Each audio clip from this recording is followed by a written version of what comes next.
O'tkir rinosinusit kasalligida burun yondosh bo'shliqlariga dori moddalarini pulsatsiyalanuvchi ingalyatsiya shaklida keng qo'llanmoqdamiz. Tajriba o'tkazamiz va ushbu tajribalarda burun yondosh bo'shliqlariga Parisinus ingalyator apparati yordamida dori moddalarini qanchalik yetib borishini amaliyotda ko'rsatamiz.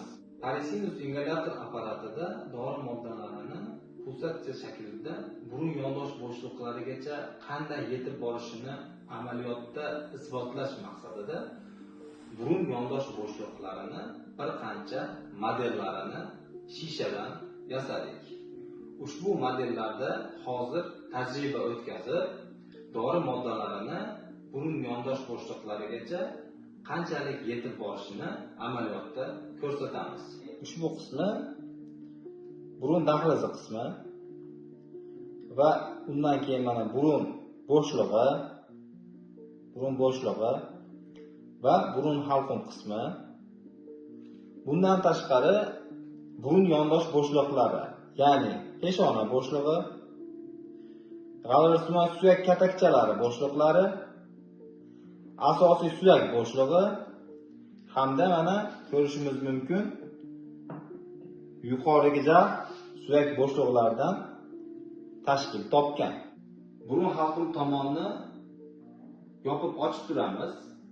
Sababi odatda bemorlarda ushbu ingalyatsiyani o'tkazganda ham bemorlar doimiy tarzda "ne" harfini takrorlab turadi.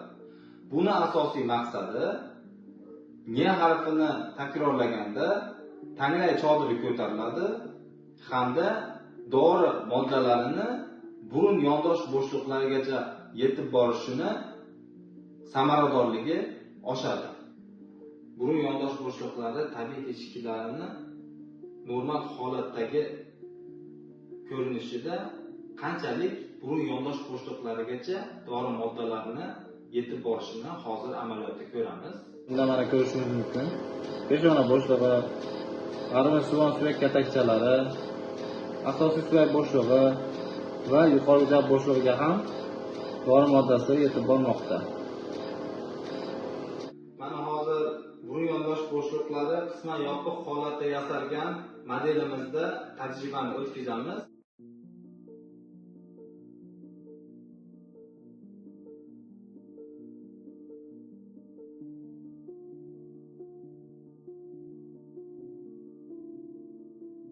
Navbatdagi tajribamiz burun yondosh bo'shliqlari tabiiy teshiklari to'liq holatda yopilgan, ya'ni blok holatida. Ko'rishingiz mumkin, mana bunda dori moddasi burun dahlizi, burun bo'shlig'i, burun halqum tomon harakat qilyapti, ammo burun yondosh bo'shliqlarigacha yetib bora olmayapti. Sababi bu yerda burun yondosh bo'shliqlarida to'liq blok holati yuzaga kelgan. Pulsatsiyalanuvchi ingalyatsiya shaklida yuborilgan dori moddasi burun yondosh bo'shliqlari tabiiy teshiklari normal holatida burun yondosh bo'shliqlarini barchasiga yetib bordi. Burun yondosh bo'shliqlari tabiiy teshiklari qisman yopiq holatida ham burun yondosh bo'shliqlarini barchasiga dori moddalari ingalyatsiya yordamida yetib bordi.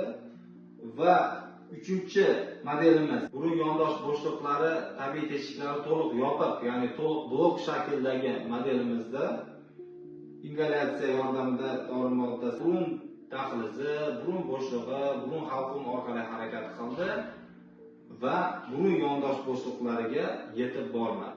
Oddiy ingalyator apparatidan ushbu pulsatsiyalanuvchi ingalyator apparatini nima farqi bor degan savolga javob. Ushbu ingalyator apparatida maxsus vibrator qismi joylashgan bo'lib, ushbu qism yordamida dori moddalarini pulsatsiya shaklida yuboradi va burun yondosh bo'shliqlarigacha yetib borishini ta'minlaydi. To'liq Parisinus ishlash holatda mana dori moddasi burun yondosh bo'shliqlarigacha yetib bormoqda. Pulsatsiyalanuvchi emas, oddiy ingalyatorga aylantiramiz. Vibration qismini mana olib qo'yamiz. Xuddi oddiy ingalyatorga o'xshab dori moddasi yubormoqda.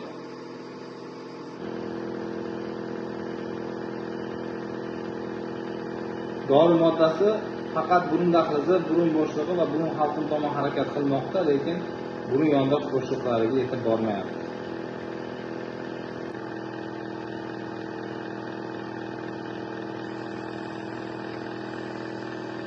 Xulosa o'rnida shuni aytish kerakki, oddiy ingalyatorlardan farqli ravishda aynan Polisinus ingalyator apparati burun yondosh bo'shliqlarigacha dori moddalarini yuborish xususiyatiga ega ingalyator apparati hisoblanadi.